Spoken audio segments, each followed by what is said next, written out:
أفر لا تساعدوا أساس واحد كنترول دون والله شيء يوتيوبر كوين إيه محمد قدر أياي لكن سيدوكم يتفكر كأم محمد قدر إنه معمولنا والله شيء أفر يلا بعد تساعدوا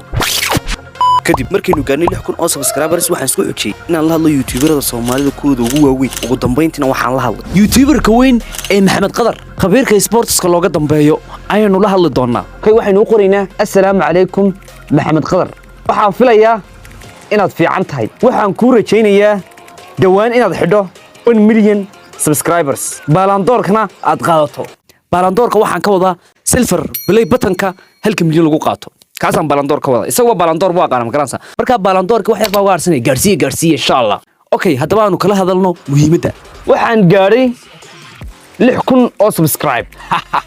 إذا كنا هذه بدكم ما سنتي ما دام هذه جارسيين لحكون أو سبسكرايبرز والله وحن إذا هذا ما قررنا يوم وحن ربا إناد يسوي حجيستو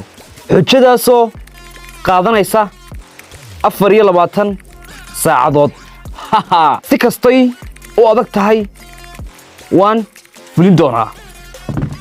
kay waan u dirnay waxaanu sugnaaba waa jawaabtiisa iyo xujadiisa waariyaad imka waa sii saxanay wali xilliga ma haya maxamed qadar kumeede waa ku sida maxaad lagu soo jawaabi laaday challenge-gaana iska dhamaystirnay miyaad waqnantayniyo laakiin maxamed qadar saan ku ogahay walin mas'uula waan ixtiraam badan محمد قدر مركا إن شاء الله وسوي شوية مكان يربن كير رجلية برد وانا ما قبل نصيب الفيلم ما سقط أولنا يسوع 1 hour later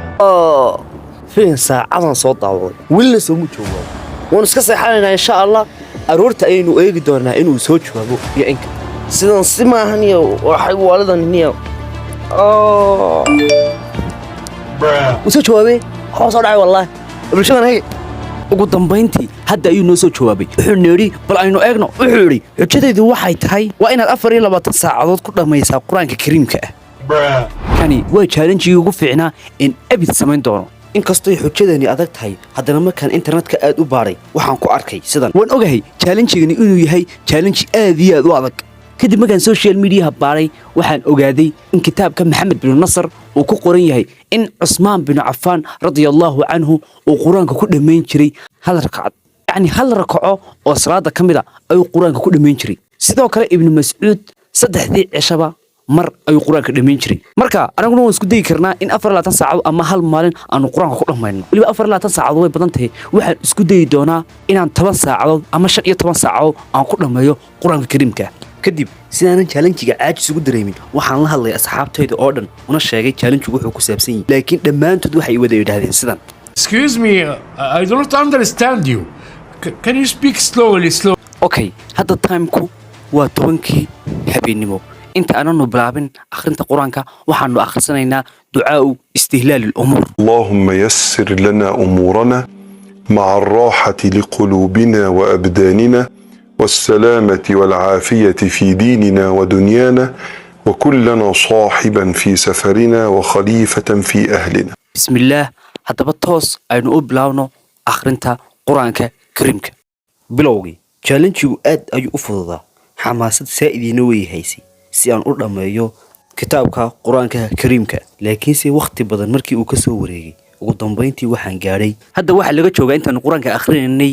saacad iyo bad ku dhawaad waxaanu akhrinay 100 safxadood quraankuna wuxuu ka kooban yahay 604 safxadood inkastoo bilowgu aad iyo aad u adag yahay haddana waan sii joogtayn doonaa waan ku sii wadi doonaa hadda in yar ayaan seexan doonaa bari 6 aroornimo marka saas wax laga baxo ayaan halka ka sii wadi doonaa Allahu akbar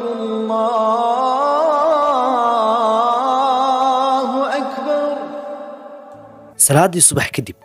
waxaan fadhiistay masaajidka ilaa iyo 8 iyo barkii kadibna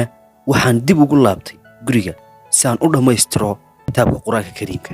kadib markaan guriga ku soo laabtay waxaan go'aan ku gaaray in aanan ka bixin guriga ilaa iyo inta la gaarayo salaada duhur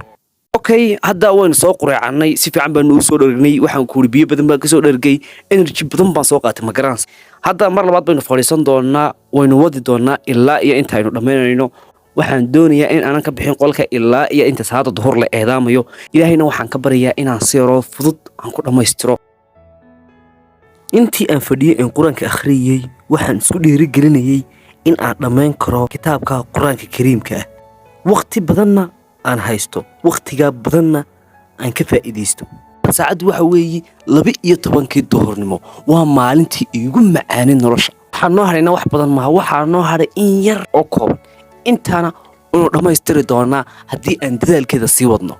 marba marka ka sii dambeysay aan quraanka sii akhriyaba waxaan ka sii qaaday deganaan iyo xasilooni takale ogsoonow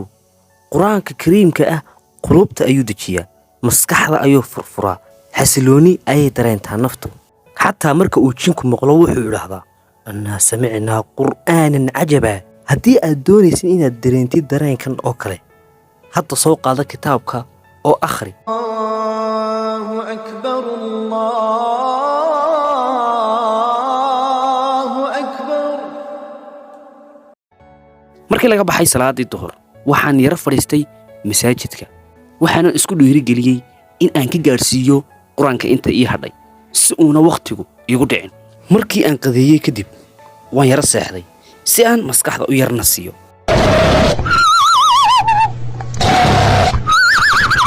3 hours later. الله أكبر الله أكبر ugu dambeyntii waxaanu soo gaarnay saddexdii suuradood ee ugu dambeeyay kitaabka quraanka kariimka ah run ahaantii markii aan akhriyay saddexdii suuradood ee ugu dambeeyay kitaabka quraanka kariimka waxa aan dareemayay dareen aan la qiyaasi karin dareen farxad ku dheehan tahay oo inta aan noolaa aanan dareemin ugu dambeyntiina waxaan kitaabka quraanka kariimka ah ku dhameeyay hal maalin ama 24 saacadood anta waa maalintii igu farxadda badnayd inta aan noolaa sababtoo ah isma lahayn 30 jis ee quraanka ayaad ku dhamayn doontaa hal maalin 24 saacadood walaa waxaan isla waxay qaadan doontaa 2 cisho 3 cisho 4 cisho week haddana ilaahay baa igu guuleeyay in aan ku dhamaystiro kitaabka quraanka kariimka 24 saacadood alxamdulillah baan leenahay muuqaalkan wuxuu noqon doonaa muuqaalkii igu faa'iidada badnaa ee soo geliyo channelkayga uguna muhiimsanaa muuqaalada kale gaar buu ugu duwan yahay kale waxa ii muhiim ah inaad channelka subscribe saartid fiidiyoogana aad like saartid sababtoo ah fiidiyoogani waa fiidiyada kale ka duwan waa fiidiyo aad iyo aad u muhiim ah muuqaalkan insha Allah tacaala waxaad gaarsiisaan 10,000 oo like dhammaantiin aad baa idin salaamaya